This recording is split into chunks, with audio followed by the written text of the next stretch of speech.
partner in Nosbush Dairy of Fairfax, Minnesota. We milk 700 cows and farm about 1,400 acres of land. I'm Marty Tesh. I've been stopping at Brad's farm for approximately 10 years, and he's probably one of the most progressive dairymen on my route. When health traits first came out, he jumped on those, and when genomic testing of females came out, he jumped on those, and now you can see the results in his herd.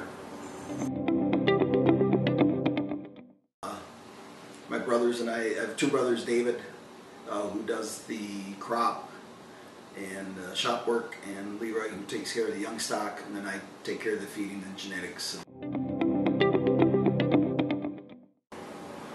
As far as things that we monitor closely on our farm that I think are highly tied into profitability, obviously production has to be number one. And for us, since we sell to a cheese plant, it's pounds of protein and pounds of fat. It is not pounds of milk. And so there's other people that get more milk per cow, but there's very few that get more pounds, combined pounds of fat and protein per cow. And so right now, it's June now, and we're still running 425 fat and 325 protein. And we'll run, in winter, it's nothing for us to run 4-4 fat and 3-4 protein on Holsteins, on purebred Holsteins. But that is the most profitable milk for a cheese plant. The other things we look at, somatic cell count, I still think is a great indicator of general cow health and just how comfortable the cows are. We haven't had a bulk tank somatic cell test over 100 for, I don't know, a year and a half. And so I think that's still, even though the premium is not there like it used to be, I still think it's a great indicator of just cow comfort, cow health.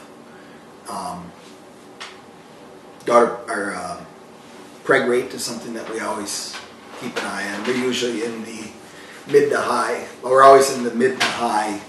20s on preg rate, which for our herd is very good because when you do a lot of ET work, you only go backwards on preg rate when you do ET, because you have recips that may not get used, you have donors that get bred that obviously never end up pregnant, those kind of things. And then always feed cost per hundredweight. And I've always been very critical of big cows. I still think it's intuitive that if you have a 1,300 pound cow given 100 pounds of milk and an 1,800 pound cow given 100 pounds of milk, that one of them is more profitable, and it's a small cow. And so we run a very simple ration, very low cost ration, and we just expect our girls to give a large amount of high component milk because we have the right genetics and we have a comfortable place for them to live. And we don't, because we bred for health traits, we don't spend a lot of time on fresh cow monitoring and treating fresh cows. And I think we had our first case of mastitis that we treated in 6 months this week. And no matter what parameter to use, when you're in the sick pen, your income over feed cost is really, really, really bad because your numerator is 0. Your feed efficiency is really, really, really bad because your milk per pound of feed, your numerator is 0.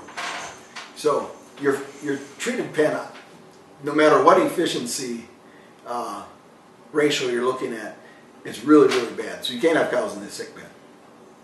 Same with dry cows. Any efficiency ratio on your dry cows is really, really bad because you have 0 for your milk. And so if your cows aren't getting pregnant in a timely manner and they stand in a dry cow pen, you're giving up a lot of profitability. And so our cows that stand dry greater than 70 days is always 1% or less. We just don't have them. We don't accept it. We don't tolerate it. Holsteins can get pregnant. Holsteins can stay healthy. Holsteins don't need to be pampered. But then you have to select for health traits.